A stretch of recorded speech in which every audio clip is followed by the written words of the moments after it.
My father, my uncle, many of my cousins all had heart attacks before they were 60 years old. And unfortunately, some of them died from that first heart attack.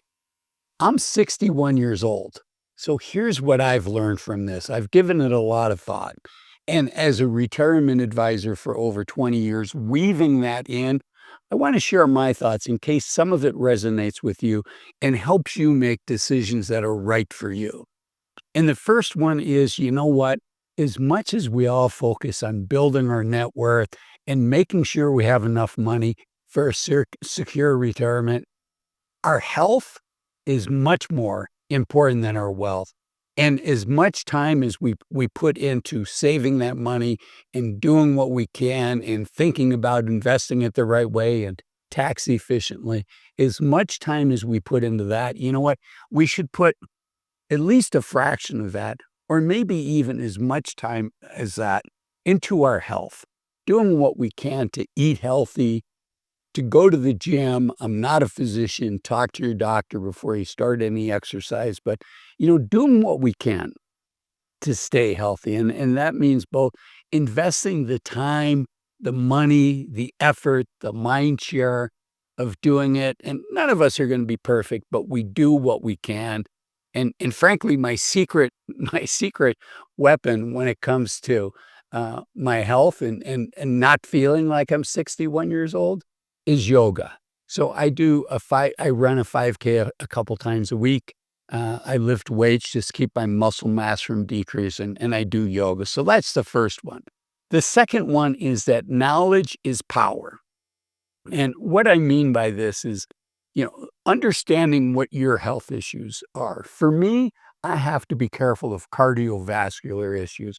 For other people, you might have other risk profiles, other risks that you need to be concerned with.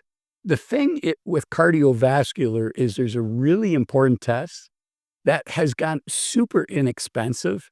And most of us, I would argue all of us, I got my test done for under $100.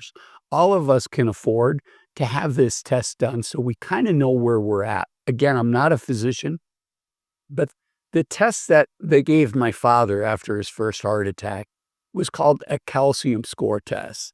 And they essentially look at the arteries and the veins that lead into and out of your heart and see how much calcium, how much blockage there is in those veins. Now, when my dad had that test done, it was probably $5,000 or $10,000. And now it's many hospitals, it's under $100 if you go in and pay cash. So know that if it's cardiovascular, the one thing I know is the calcium score. If it's cancer, if it's diabetes, whatever it is, I have no knowledge of that. But knowledge is power, so do what you can to get the knowledge. The other thing I'd say is as I got older and having worked as a financial advisor, I found out that there's 4 words that are the most dangerous words for somebody thinking about retiring. And those 4 words are just one more year. And it's just super common to kick the decision can down the road. It's a big decision. And it should be a big decision because for most of us, once we tell our boss we're going to retire, it's a one-way door. For many of us, it would be hard to get another job that, at my age, at 59 when I retired, if I had decided, you know what, I did not want to do that, it would have been hard to reopen that door. It would have been hard to find another job paying what I was getting paid with a team that I enjoyed, with a mission that I was on board with.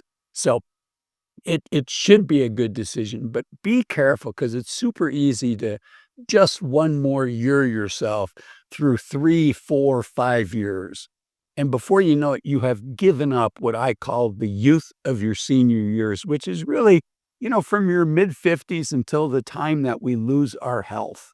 And hopefully for most of us, that's going to be at least 10 years, hopefully 20 years, hopefully longer. But none of us know. In fact, when I talked to my personal physician, I told him my goal is I want 10 healthy, active years in retirement. And I'm planning on retiring at about 60, but if I should retire sooner, please let me know because I do want those 10 healthy, active years. Okay. Which brings me into my next one. And yeah, I get critiques in the comments when I share this, but I share it in order to just remind all of us of how little time we have. And that is for the average 60-year-old. We have 1,000 weeks or less, most of us, of healthy active time remaining. And many of us, unfortunately, are going to have less. Fortunately, some are going to have more. But 1,000 weeks is not much time. As I record this, it's getting towards the end of the summer. And how many more days? You can't see it, but on the other side of the camera is my gas grill. And how many more summer barbecues am I going to have with friends? And as I record this, my daughter's coming to visit from Mexico tomorrow. So, how many more visits over the summer do I have for my adult children? Not as many as I want, I can tell you that. Okay, I want to go back to health because it's so important. There's really three things that I want to share. One is consistency is so important. This is just what I've learned from my own journey.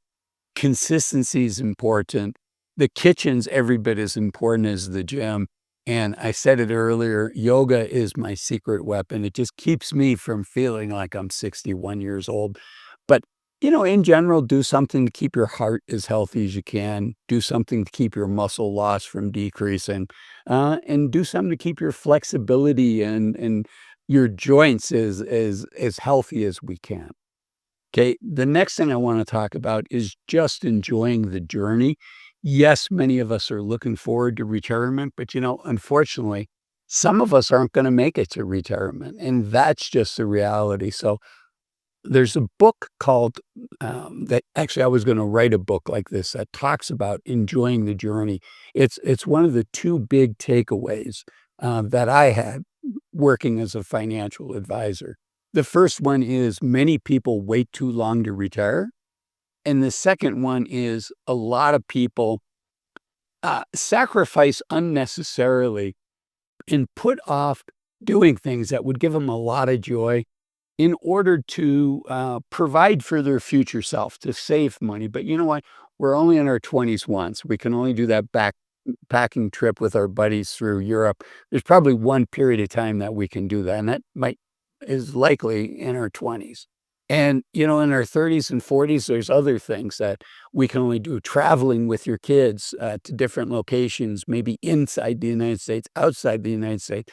They're only young once. And to sacrifice those things to say, well, I'm going to have these experiences later. Well, the future's not guaranteed for any of us. So enjoy today. And the book is called Die with Zero. It's a great book. And it's important in order to enjoy the journey, you need to have confidence that you're saving enough money, that you're going to be okay, that you can spend the money that you're spending both before you retire and when you retire. To do that, I urge you to think about working with a professional, a fiduciary financial advisor.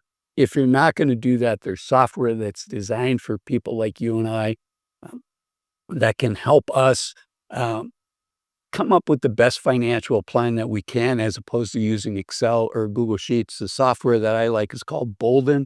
You can reach it at this QR code or in the description down below. And the last thing is just on the topic of enjoying the journey. It's why I made this video here, 8 things to stop doing in our 50s in order to enjoy our time until we get to retire. Thanks for watching this video.